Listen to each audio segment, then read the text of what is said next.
Cycles of violence can be repeated many times, but they can also be broken and transformed. The green string on the diagram symbolizes that we can break free at any time from these cycles of violence and move towards nonviolent healing and reconciliation. Some of the things that help people break free are security. This includes physical, emotional, environmental, and economic security in the human, personal, gender, and community realms. Belief systems. When we have faith or a strong belief system, it stimulates a part of the brain that gives human beings the ability to control the thinking brain. People are then able to control their reactions, behaviors, thoughts, and actions. There are some things in life that are beyond our control, but when we have faith or a healthy belief system, then it can empower us to cope where other people may struggle. Positive thinking. Positive thinking is a method of overcoming stress, trauma, disappointments, and setbacks. A person with positive thoughts accepts life as it comes and tends to be relatively balanced. If these positive thoughts are worked on and become part of the person's life, then they may grow and aid the person to live a happier and healthier life. Choice. When we experience trauma, we do not have a choice. No one chooses for trauma to happen. These are things done to us or happening to us, not things that we actively choose. Thus, trauma takes away our ability to make choices, to make decisions, and to have some sense of control. When we think about healing, one of the key aspects that we want to work on is regaining a sense of control and our capacity to have choice. For us to be in more control, we need to be able to make decisions for ourselves. This is an important element in healing. Former extremists almost always say that they had no choice but to take up arms in order to seek justice. They typically claim that the system was against them because of their age, religion, and other characteristics. Instead, it is important to help former extremists see that even though they felt like they had no options, they in fact were making violent choices that hurt others. Thus, the choice to break free is also available to them. Because of the hurt and the impact of trauma in their lives, they were not able to recognize that these were choices, even if they were very limited. Positive leadership. The way leaders view events and frame what is happening either helps individuals and groups heal or further inflame situations, and thus keeping individuals and communities stuck in the cycles of victimhood or violence. Positive leaders value freedom of speech and the ability to question. They can separate fantasy from reality, help people reconnect to families, clans, and other groups, and evaluate realistic dangers. Intentional actions. It is important to take actions that help improve the situation or positively reach a goal, as opposed to taking actions that can cause more harm. As we gain confidence in the ability to begin to heal, we realize we have new choices and that we can start taking intentional actions to help our family, community, and even the nation embark on the healing journey.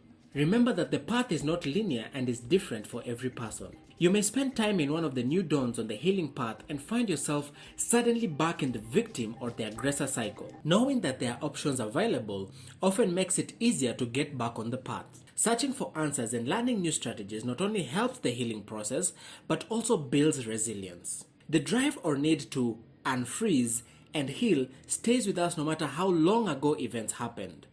Individuals and groups can heal even years later. Think of a time when you were stuck in the cycle of victimhood or aggressor cycle. Make a list of things that kept you stuck in those cycles of violence. Then make another list of people, events, and things that helped you break free from the cycles of violence.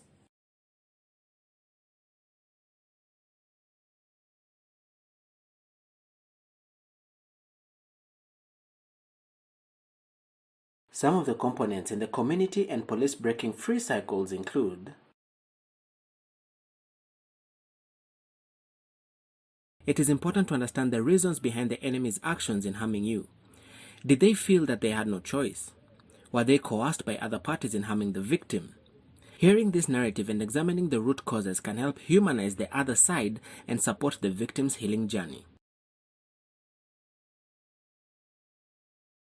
The victims understand that their actions may hinder the process of healing and that what they did or failed to do kept them stuck in the cycle of violence. Understanding oneself and examining one's behavior helps the victim move closer to breaking free from the cycle of violence. This, however, does not apply in all cases, for example, child sexual abuse. Memorializing is a process through which victims and the community can ensure that their stories are not forgotten and provide a physical representation of the pain that occurred.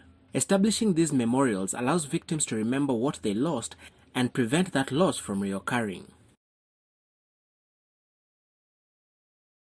This means positively coming to terms with loss, trauma, or new identity. This means opening up about challenges and adversity faced in the line of duty and being vulnerable to the pain which comes from talking about painful memories.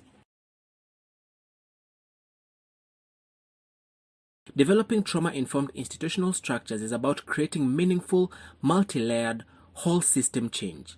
It focuses on supporting and sustaining cultural shifts and transformation across all levels of the institution.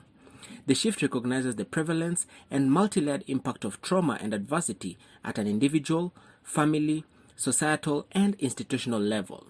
It also recognizes the crucial parallel process which occur within and between this system. It focuses on humanizing systems, making them healthier, more relational, more integrated, more reflective, and more connected. For example, it means supporting officers to use a trauma lens when interviewing victims or survivors, particularly of domestic violence and sexual assault. It also means officers are aware of the need to practice both self and community care. Some of the components in the community and police breaking free cycles include: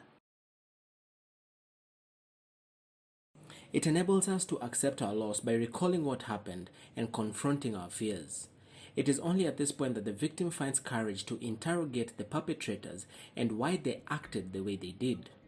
It is through such interrogations that we find an understanding of the root cause of conflict, rehumanizing the other and facing our own shortcomings.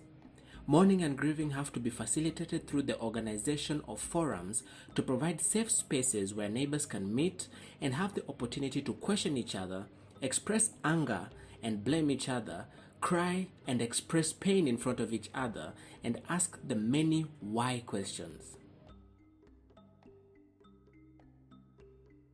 Coming to terms with their loss or trauma can help victims let go of anger and other negative emotions they may have bottled up.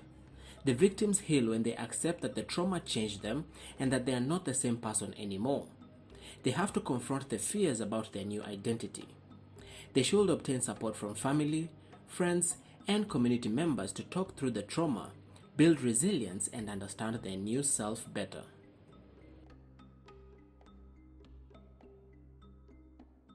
Forgiveness is a choice made by the victim when they are comfortable crossing that bridge. It helps quell feelings of anger, fear, and humiliation about the harm done. It gives the victim a chance to forgive themselves, take responsibility of feelings, or to take charge of their lives. This is the ability to release the negative emotions and move towards closure. It is to gain a sense of letting go of emotional, spiritual, and/or even physical pain.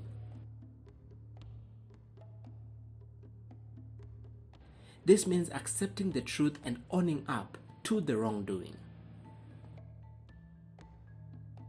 This is renewing the sense of sharing people's emotion, i.e., putting yourself in other people's shoes or sharing someone else's feelings.